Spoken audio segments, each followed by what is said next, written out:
I'm passionate about sales. I've dedicated my business life learning all I can about the sales process, selling, buying behaviors, etc. And I love to be able to share the things that I uncovered with others so that they can take their business to the next level as well. I never really thought about sales as a career. I was an athlete in high school and college. When I graduated from college, I played professional golf for a couple of years, and then I did some radio and television. When I migrated into the workforce, the first job I had was a sales job, and I was pretty good at it. So good, as a matter of fact, that I always made my quota. I was always a top performer at the companies that I worked for, and I got promoted into management at a very early age. And ironically, the organization that promoted me into management did not have any process in place to make me successful in that job. There was no training, there was no development to be able to help me be a good manager.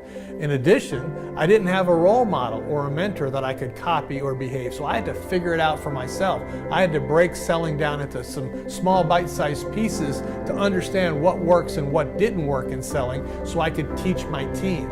And I was so successful doing it myself and teaching my team that in the first year that I inherited my district, we went from the last district to the district of the year in just 12 months.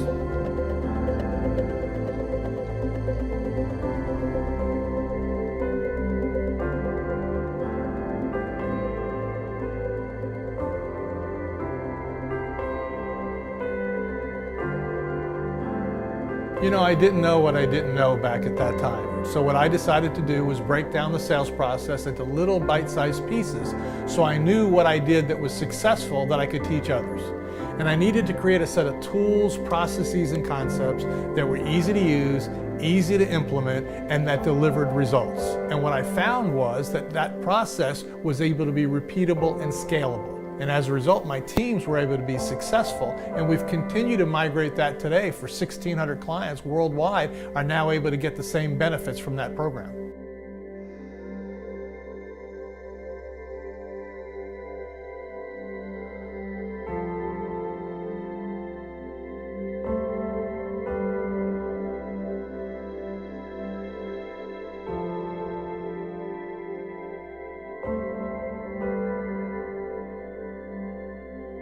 My heart is working with small to mid-sized business owners and franchisees, and the reasons are simple.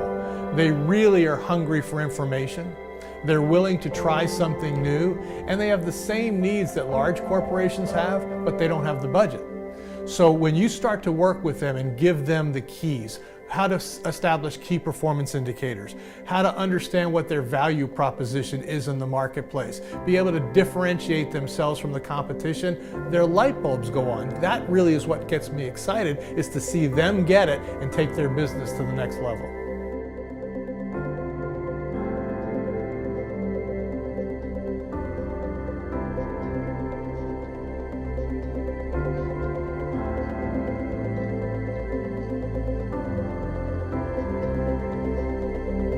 You know, it's changed so dramatically over the years. When we first started, there was a manual or a learning guide where they took their notes and that's what they reviewed. Now with the advent of technology, you're just seeing the whole game change dramatically because of that. They want information pushed to them. They don't even want to visit your website. They want to be able to be prompted to be able to look for information. So what we created were learning communities, private learning communities. Since we custom design what we do, we were able to custom design a program to give them a central repository where they can get best practices, they could get scripts, they could get access to me as an expert and other experts. They could interact with their peers to be able to figure out what works and what didn't work, and they wanted to have access to that when they wanted it, on demand. Anytime, any device from any system to be able to get access and be able to use that information. I think technology is a game changer in sales today. Buyers are way more savvy. They know more about you, your company, your products, and your competitors now than ever before, and so they can avoid even seeing salespeople that they don't want to see. So if you don't leverage technology today in your prospecting and business development efforts, you're really missing the boat. If you're not leveraging LinkedIn, Twitter, and Facebook, you're not going to be as successful as you could be. Let me give you some specifics. If you don't optimize your profile in LinkedIn with keywords, somebody who's looking for your services will never find you. If you don't use hashtags in Twitter to engage in conversations or to start conversations to show your subject matter expertise or thought leadership, you're again missing that opportunity. So technology today is continuing to evolve, and if you don't get out ahead of it, you're gonna struggle. And importantly for me, we're gonna continue to adapt. I didn't go into technology the way other people did. I didn't have a burning desire to use technology, but as I figured out my own system to be able to understand what to do to leverage that to be successful in business, to warm up cold calls, I've now been named one of the top 100 productivity experts to follow on Twitter worldwide since 2012. So if I could do it not wanting to do it, you can do it as well, and I can teach you how.